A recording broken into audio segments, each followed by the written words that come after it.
Okay, I will go ahead with the presentation. So my dissertation topic is development of high-resolution rapid prototyping method for flexible electronic devices based on electrohydrodynamic inkjet printing. This is the content of today's presentation. At first, I will go over the background and introduction. Then I will go into details about the rapid prototyping method and the research results about inkjet printing and prototyping demo. Then I will draw my conclusion and talk about some future works. To begin with, I will first introduce the background and introduction. To begin with, let's talk about the electronics. Okay, let's see how the phone is developed in the past 50 years. I'm sure you all have been through the process, because at the first place in around 1950s, all the phones are wired phones. Okay. And the game changing play happened in 1983 when Motorola introduced the first mobile phone. It changed the lifestyle. And in the next 20 years, the phone is becoming smaller and smaller. And in the early 2000s, you all know that we began to use the touch phones. At the first place in the early 2000s, the touch phones is you have to use your fingernails or a pen to touch the phone in order to get a response, right?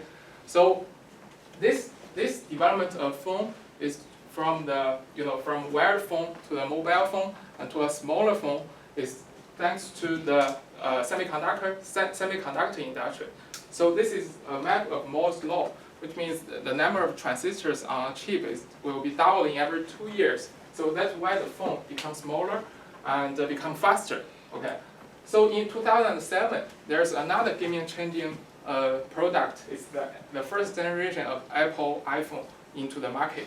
Okay, so the user experience of the first touch phone of the first iPhone is extraordinary, because we can use the finger to simply touch on the screen and to control the reaction, and it's easy to control, and we can also realize the multi-touch in this touch display. But almost 10 years passed. We are still waiting for the next generation of the technology development. So what we are thinking about is that what will be the next revolution for the industry, for the display industry. So the competitor of Apple, the Samsung, proposed this flexible phone. So this is a flexible display over here, and the holder here is the chips. So I can guarantee that this will be the next revolution of technology that will change your lifestyle. So how can we achieve this flexible display? Can we bend the phone for that? Apparently it will not work, because the current technology, there is too much challenges to get a flexible display. Okay, so so what is the flexible electronics? If you see the future technology, it can be a flexible phone, it can be a flexible iPad, it may be the wearable GPS for military purpose, and also there are applications in biomedical devices.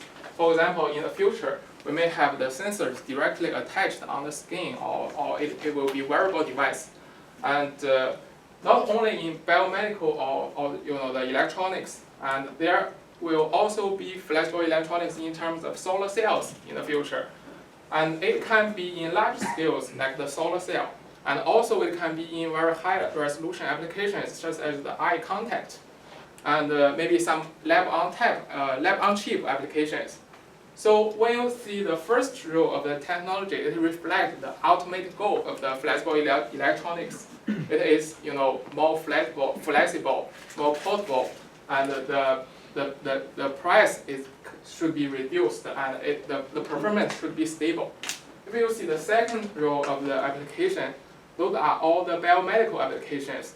Sometimes it involves highly customized feature, because each individual is different with another. And for the third row, you may see that the process has to be scalable. It can be in large scale like the solar cell, and sometimes it requires a high resolution applications. So those are the features of the flexible electronics. But fabrication for the flexible electronics is very different with the semiconductor fabrication method. So semiconductor is developed through the photolithography-based method. But as we can see the feature of flexible electronics, so the film is flexible, it's not silicon. Sometimes it requires highly customized feature, and it has to be able to be scaled into large scale. So the traditional fabrication method of the semiconductor cannot be directly applied into the manufacturing of flexible electronics. So the traditional semiconductor fabrication reflects one concept of manufacturing is top-down process. But on the other hand, there is also another concept. It's the additive manufacturing based bottom-up process. So we have the machine shop downstairs with the EBM. So with the bottom-up process, we can directly generate the features using the powders and using the inks. Okay, this provides a huge advantage of the additive manufacturing for prototyping of electronic components for flexible electronics, because it can directly generate the feature on the substrate. It can be used for those highly customized applications. So let's see how a brief history of additive manufacturing. So this is the development of semiconductor began with 1950s, but for additive manufacturing, it's really a new area. It begins in 1983 when Mr. Howe invented the first stereolithography. So after that, in the next 10 years, there is a rapid development of additive manufacturing. So a lot of big companies formed in this time period, such as 3D Systems, Stratasys, and EOS. They all formed in the next 10 years after the first introduction of SLA. So in 1955, the license was acquired by companies. So 3D printing begins to go into market. Okay. This is one. There are different types of additive manufacturing. This reflects the direct energy deposition as what we have downstairs, the electron beam melting, the laser sintering. Those are the energy-based deposition. And there is also stereolithography. It begins with a tank of resin. Okay. But when you see the application of flexible electronics, you may find that these two methods might not be a good way for prototyping for flexible electronics, because you know this one requires high energy, which may damage the flexible films. And for the stereolithography, it begins with a tank of resin is polymer-based, not metal-based, so we cannot generate the features. So that's why the material jetting-based method shows its advantage, because it can directly print the materials on a substrate, either being polymer or being conductive metal ink. So this is the prototype of the 3D printer. Okay, we all have everyone knows that there are 3D printers in the market, but the 3D printers at the market, they are all polymer-based method. So we need to find ways to use the conductive ink for the 3D printer in order to have the features like the sensors on the skin, like the RFID tag-based applications. So this is my motivation. There's a huge gap between additive manufacturing and flexible electronics. So my motivation here is I was trying to build a bridge between additive manufacturing and flexible substrate. I was trying to develop a rapid prototyping method that can generate highly customized feature and can be scaled to large scale, or it can generate very high resolution features. Among that, so it has to be able to use on flexible films. Also, beyond that, I also want to focus on the performance of the final product. So there are plenty of huge challenges when trying to build a bridge between additive manufacturing and flexible electronics. So my goal here is to find one rapid prototyping method that can be applied into flexible electronics. So using this method, I can generate features on flexible substrate. I can use it for high resolution printing, or I can use it for customized feature. And also, I want to have a very good electrical and mechanical performance of the patterns. So I also need to prototype the device in order to demonstrate the capability of the additive printing. So this is my motivation and goal to development of such a high-resolution rapid prototyping method for flexible electronics. Okay. What will the method looks like? So this is the key component of the research, is the prototyping method.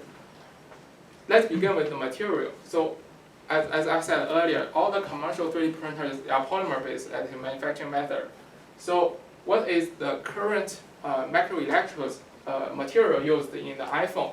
So this is a structure of the iPhone touch display. So the material used in this display is indium tin oxide. Indium tin oxide is used because it has very high transparency. But on the other hand, it is very fragile. So that's why we cannot directly apply the indium tin oxide in flexible electronics, because it's fragile, it will break. Okay, researchers are trying to find the replacement of material of the indium tin oxide for flexible electronics, such as P-dot material or other materials. But the metal ink also has its advantages as a replacement material because it shows excellent conductivity. Also, in ultra small scale, it demonstrates a good light transparency. So we can use this metal ink to, for the flexible electronic applications, maybe for the flexible electronic displays in the future. This is a structure of the projective capacitive display. It have a bottom layer of substrate with a first layer of electrode in Y direction. There is a buffer layer between the bottom electrode and top electrode. There will be another layer of microelectrode in X direction and a top protecting layer. So how this works in touch detection? So assume that the one microelectrode on Y direction is charged. So at the same time, the electrodes on the X direction will be charged one by one. So each electrode will be charged. And if we focus on, assume that this electrode is charged, if we focus on this intersection area, it will be a simple capacitor at this intersection area. So in one scan cycle, one electrode in Y direction is charged, and all the electrode in X direction is charged one by one to get all the intersection data. So this data is compared with the value pre-stored in the system. So once the value is different, the detection will be detected. So for touch sensor area like this, the dimension is between 20 to 200 micrometers depending on the applications. And for the touch applications, so most of the time we use fingers for the touch application. So the whole area is about 1 centimeter square. It's good enough for the finger touch applications. So I want to solve the problem because there will be applications in high resolution scale. So let's see how there is a limitation of traditional inkjet printing. You may think that if I give you a nozzle, the droplet formed at the nozzle is directly related to the dimension of the nozzle. If we want to have a smaller droplet, we have to make the nozzle smaller and smaller. But the cost to manufacturing such a nozzle will be increased.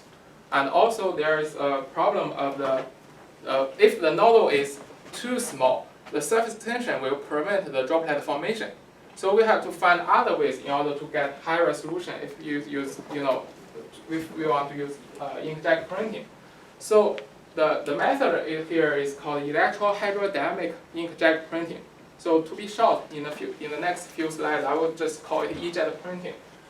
How does this e-jet printing works? It have the bottom electrode, and the film is placed on the electrode. The nozzle will function as the top electrode. The high voltage is applied between the top nozzle and the bottom electrode. So there will be electrical flux generated between the nodal and the substrate. Once the electrical force inside the tip of the nodal is smaller, it's greater than the surface tension. So there will be droplet formed and falling on the substrate. The dimension of the droplet formed is much smaller than the dimension of the nodal. So that's why we can get high resolution features on the substrate. And the bottom stage is programmable, so we can have the highly customized feature. So based on this e-jet printing method, we can see that this is the pattern printed using the platform.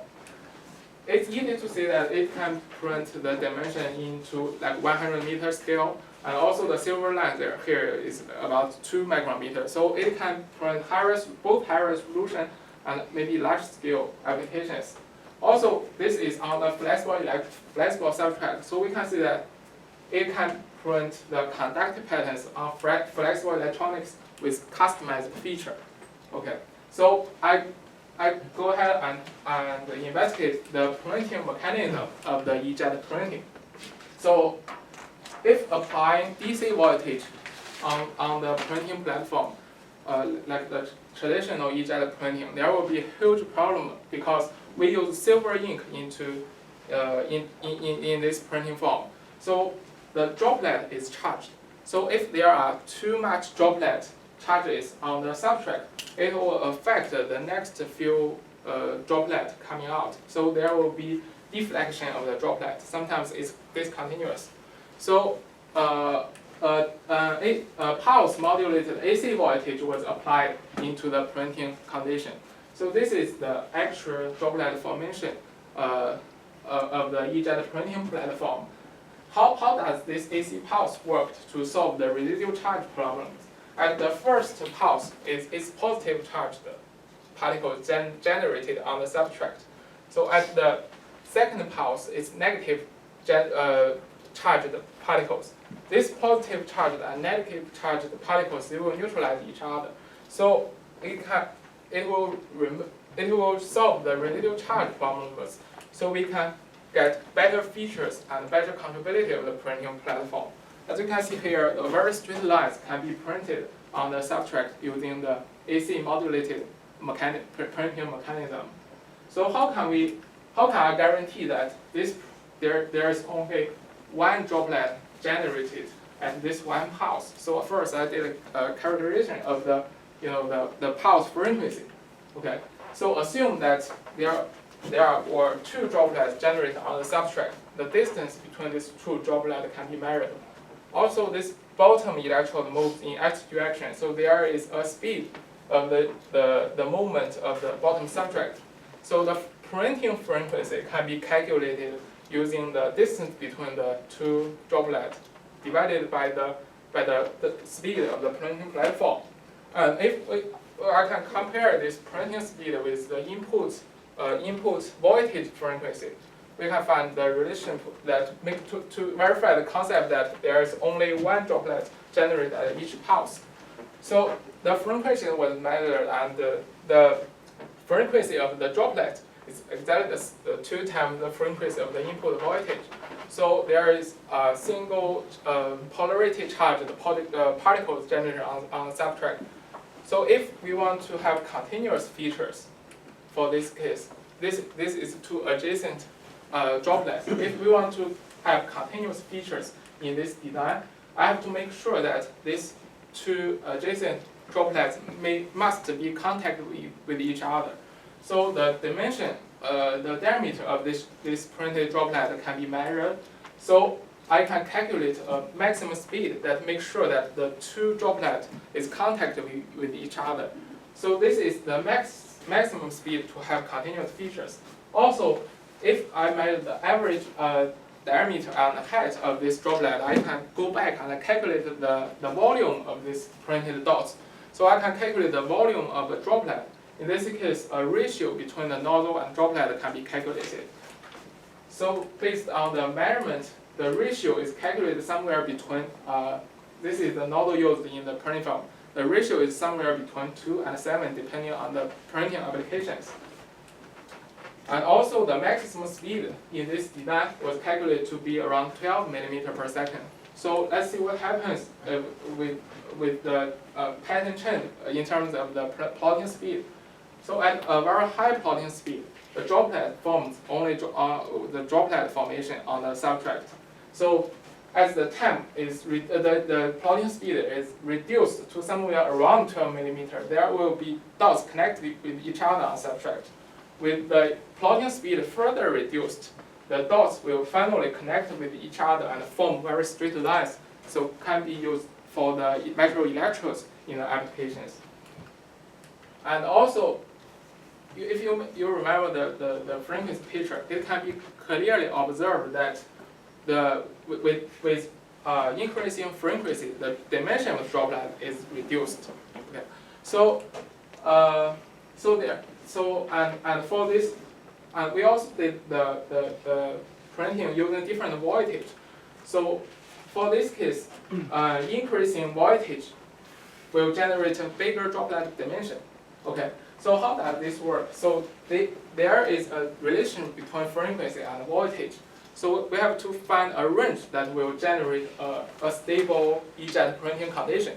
So there are two voltage methods. The minimum voltage is the voltage that will generate the droplet. The maximum voltage is the voltage that will keep it stable. So if the voltage is too high, as you can see in this picture, so along this main droplet, there is a small droplet formed here. So it's because the voltage is too high that not only one jet is formed, there will be other multi-jet formed along with that. So the two voltage methods, after finding this voltage range, we can adjust the voltage and the frequency in order to have a very good resolution. It's Can I ask you a quick question? Yeah. Can you tell me a little bit more about the silver and what temperature it's printed at? The temperature Yeah, it's just room temperature? is room temperature. Okay, and Yeah. the silver, It's a silver nanoparticle. It's a silver ink. It's silver nanoparticles. It's covered with polymers and in some solvent, so it's a liquid solution. I'm just curious what, if I look at this, what's the purity of the silver? It's not pure, so I have to use other ways to increase conductivity. It will be covered in the next few slides. Yes. So it's more. But I think Dr. Cohen probably is asking about whether you heat up Yeah, it the will. printing nozzle. Yes. Not the nozzles. After I printed, I heat it. So it will be covered. It's the curing process for the nanoparticles. So let's go back to this voltage example. So the voltage is more obvious in terms of the resolution. You know, in continuous patterns, you can see very clearly that the line width is increased with the increased voltage and decreased pulse frequency. So how does this work? So if this is the printing condition, if the frequency is reduced, the time for the charge to accumulate is increased. So there will be more charge accumulated at the tip of nozzle. So this will generate a bigger droplet in the printing. So by the basic calibration, we calculate the method for fabricating high resolution features on the substrate. So as Dr. Cohen asked, there will be electrical or mechanical issues because we use silver nano ink. Okay, so this is the pattern printed. So at this line here, from the AFM image, we can measure the line width is to be around 4 micrometer, but the thickness is around 30 to 50, is around 40 nanometer. So the nanoparticles in the using the ink is between 30 to 50 nanometers, which means that there is only one single particle layer on this one layer printing. Okay, so with only single particles on the silver tracks, it's hard for the particles to connect with each other. And in this case, it doesn't demonstrate very good conductivity. So we have to apply multi-layer printing in order to have a good cross-section profile. Okay. So, but after applying multi-layer printing, the conductivity is not good enough as well. that's mainly because of the ink property. So the curing process has to be applied into the printed patterns in order to improve the conductivity. So this is the structure of the ink. So it has nanoparticles with polymer shell offset. It is in a solvent, so there is lubricant and in the solvent to prevent the agglomeration of the silver particles. Okay. So once printed on the substrate, there will still be the solvents left on the patterns. So a curing process is to remove all these polymers and solvents, and also the curing will help to form the grain boundaries between the silver nanoparticles and remove the voids. So I did the test, and this is single layer printing, this is 30-layer printing, and this is 30-layer printing after curing process. As you can see from data, so the line width is increased because there are multi-layer printed on the same spot, but also the thickness is significantly improved. So and after curing process, there is a bit of shrinkage of the line width and thickness. This is because the polymer has been removed and the void between the nanoparticles is reformed. So there is a shrinkage after curing process. The conductivity of the pattern after curing process is about 6 times than bulk silver. Okay, so it's not as good as bulk silver, but not as good as pure silver, but it's about 6 times than the pure silver. Also, this pattern was bended for 100 times to see if the conductivity has been changed. Apparently it's not, so the pattern is good in interstructure, so it will not break in the bending operations. So the curing temperature was different. Curing temperature was tested in the research. So the optimum temperature for the curing of these nanoparticles was found to be around 200 degrees C. But we want to apply the process into fabrication of the flexible electronics. So there will be flexible films. Most polymer-based flexible films cannot resist such a high temperature. So I have to introduce other methods to increase the conductivity of the printed patterns. So I introduced the electrocompilation to combine with the inkjet printing process. So this has been covered in the prelim mostly. So the electrocompilation is a redox of a chemical reaction. So once the copper will be deposited onto the silver seeds, when the silver seed function as the catalyst in the electrolysis compilation. So this is the concept view of the process. The printed silver seeds function as the catalyst for the future compilation. So the copper will selectively grow on the silver seeds.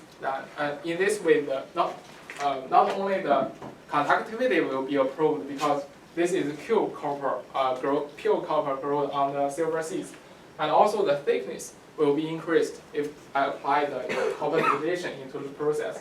So this is a picture of the growing copper. So at the immersed boundary here, the top is the silver seeds without copper growing, and the bottom is the feature with growing copper. So the thickness of the pattern can be improved to micron scale instead of nano scale if apply copper degradation. Different concentrations of the chelating agent of this solution will affect the growth rate and surface roughness. So there are two chelating agents applied in the copper deposition. One is EDTA and TA. EDTA is a strong chelating agent that will reduce the growth rate but improve the surface roughness. While on the other hand, TA will help to promote the copper growth, but will have a side effect on the surface roughness. These are the features taken. This is before the copper growth. This is after the copper growth. So the thickness is increased from around 300 nanometer to 2 to 5 micrometer. So the electrical and mechanical performance with the pattern has been investigated. So the next step for me to solve this puzzle is to test the method by device fabrication and system integration. Okay, so I fabricated several capacitive sensors to test the method. So this is a simple structure. It's called coplanar interdigited structure. So it has on the top complex structure, it will be positively charged. On the other hand, it will be negatively charged. If you can see these two adjacent electrodes, it functions as a coplanar a capacitor. I will discuss how it works in the next few slides. So when the finger is touched on this structure, the finger will function as ground electrode. So the capacitance measured between these two electrodes will be reduced. So it can detect the finger touch. So this is how the coplanar sense capacitor works. So if it is a traditional capacitor, it will have cathode and anode, and the electrical flux will go from anode to the cathode. So if we move the top plate into a vertical direction, the electrical flux will also come from anode to the cathode, but just in a different path. If we further move the top electrode into a planar surface, the electric flux will find its way from anode to cathode. Okay, this is how the electric flux is generated in this coplanar structure. So with this coplanar structure, the electric force will fill the area between the anode and cathode area. So the capacitance can be calculated using so three factor matters. The first is the width of the electrode. So it will affect the whole area of the electrical flux, and the distance between these two electrodes, and also the length of the electrodes in this direction, because it also affects the functioning area. And also in this structure, the number of electrodes matters in the capacitance of the sensor. So if this section filling area is air, it can be calculated using the equation shown on the right. But now there is a protection layer added in the design of this sensor. So after adding a protecting film, so there will be a slight change of the electrical flux coming through. So there will still be electrical flux coming from cathode to anode in the air, but also most of the electrical flux will tend to coming through the protecting film, because the protecting film has a permittivity greater than the air. So the electron is like the lead in the water. The electric flux will find its way to more focusing on the protecting film. So there will be an effective width calculated here. So this is the actual functioning